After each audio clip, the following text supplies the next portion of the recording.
Gentrification is described as the process in which wealthier people move into a poor urban area or community, and as a result, the original inhabitants are often displaced.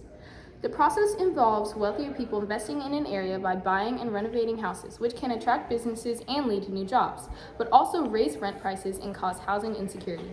Gentrification is a complex issue with strong feelings on either side of the issue. Although gentrification can seem to be favorable to an area and is beneficial in theory, the overbearing negative effects of the process make it harmful. These unfortunate effects are that the dynamics of the neighborhood change dramatically, the cost of living can be raised, and in some cases, original inhabitants are forced into living in poorer neighborhoods. As people that have seen the impacts of gentrification firsthand, beyond the percentages, beyond the academic articles, we know the effects it has on the community. The experiences we've had with gentrification qualify us to assess gentrification and say that it is an inimical process.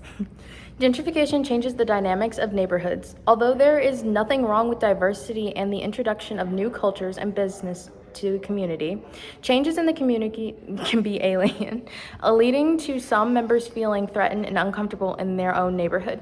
In gentrifying neighborhoods, there's a stark change in the people there. Describing the gentrification of my aunt's neighborhood, my mom once said, "Black lives are being replaced by Black Lives Matter signs," pointing out the change in neighborhood dynamics.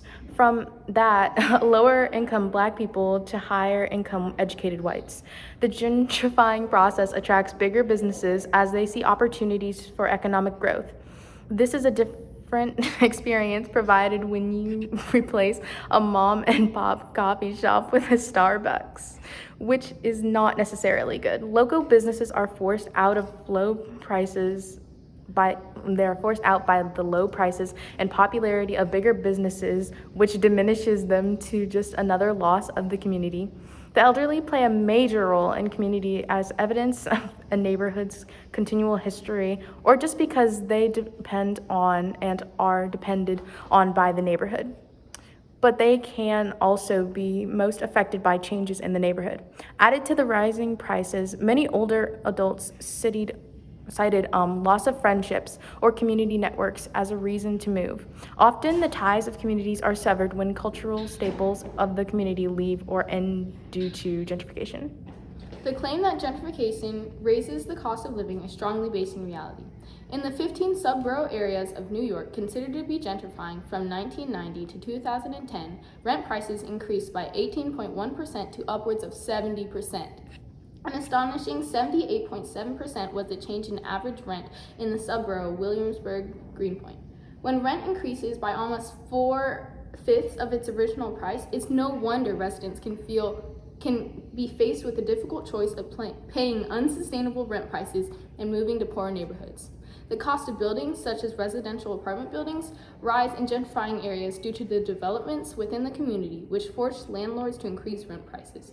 Developers in gentrifying residential communities also invest in home renovation and neighborhood beautification projects, which attract wealthier new residents. The money that the new and prospective residents have in the cost of maintaining amenities produced by gentrification is paired with the increasing prices in the housing market and can raise the price of rent. The new inflated rent prices are often not within the range of affordability or frankly the norm for the original inhabitants, which leads to uncomfortable situations. Gentrification often forces the original low-income inhabitants to gentrifying neighborhoods to relocate to poorer neighborhoods. The original inhabitants are told to sell their houses to the people that are gentrifying these neighborhoods.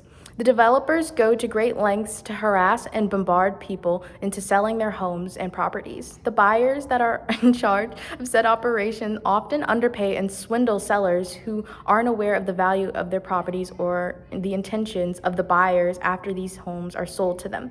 In addition to being underpaid, a lot of people have to relocate at a faster rate because their initial plan of residence has changed.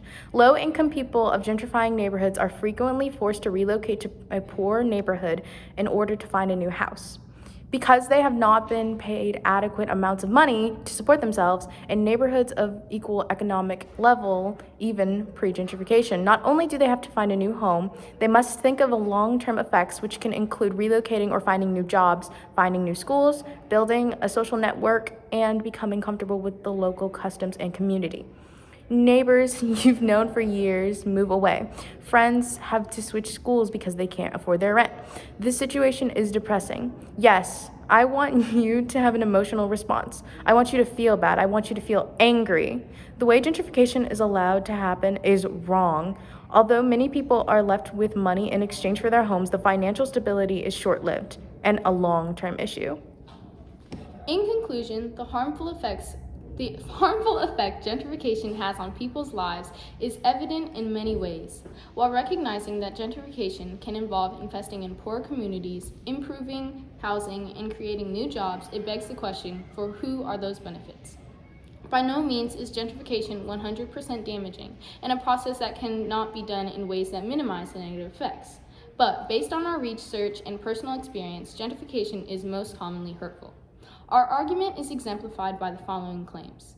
Gentrification changes community dynamics, such as cultural connection and comfortability, leads to inflated prices over short periods of time, and can even force low-income people of those areas to move to further impoverished neighborhoods because of the inaccurate compensation they get for their homes and properties. It is important to be persistent and look beyond gentrification to even more sustainable forms of community growth.